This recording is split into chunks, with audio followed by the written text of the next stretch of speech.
Dunn also believes that the large depressions in the ground at Giza are not boat pits, as is claimed by mainstream archaeologists, but were actually used to hold the 35-foot saws.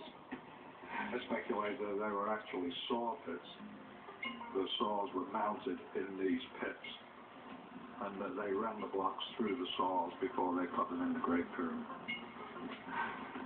Another mystery involves how megastones were lifted up and placed into a precise position. What you find in modern construction is that to build big buildings, you need to build big instruments which help build these big buildings. And that is something which archaeology has never addressed. The three largest man-made stones in the world are found at the Temple of Jupiter at Baalbek in Lebanon. Each weighs an estimated 1,000 tons, or 2 million pounds.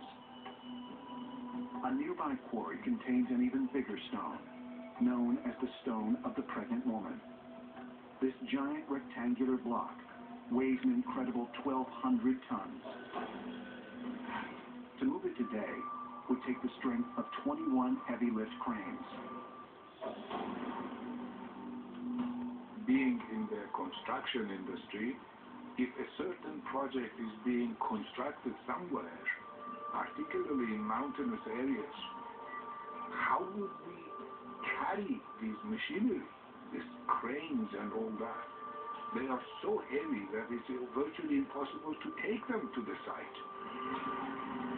This stone came off of a project in Palm Springs where they had one of the largest excavators they could rent. They had trouble loading it into the truck. It's well in excess of 5 tons, 10,000 pounds. Small in megalithic terms, but basically what we can handle with modern machines.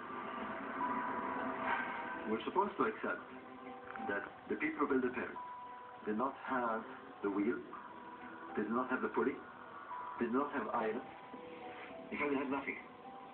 With brutal manpower and pieces of string. The context does not fit the evidence. I've done pulling operations in Upper Egypt, thousands of people involved in the various stages of the project, moving very fragile pieces of stone that weigh hundreds, if not thousands of tons. Yes, you can use ropes, but you're going to have to use other mechanical advantages.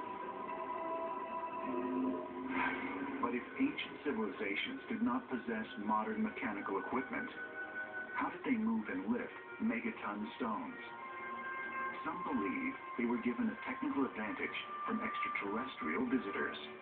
You've got to ask yourself, why would they try and do something that seems so incredibly difficult? The answer to why they would do that has to be that it somehow wasn't so difficult for them. It was easy. There exists one very concise description of how these massive stones were transported from the quarry to the building site. The master builders had the capability of putting some type of a white substance, paper-like substance, onto the stones, and they wrote on it, and then they basically gave the stone block a push, and it moved by 6 feet, as if by magic. Now, did that thing really move by magic? No. Some technology was used. That is part of the solution. In order to really move massive amounts of stone like that, they would have had to have been levitated, somehow made weightless, and then just moved through the air by some kind of device, perhaps even a handheld kind of device, like some beam weapon. Ancient man's method of moving large blocks is only one mystery. Another surrounds the techniques of their stonemasons. How did prehistoric civilizations cut such intricately designed patterns in solid granite?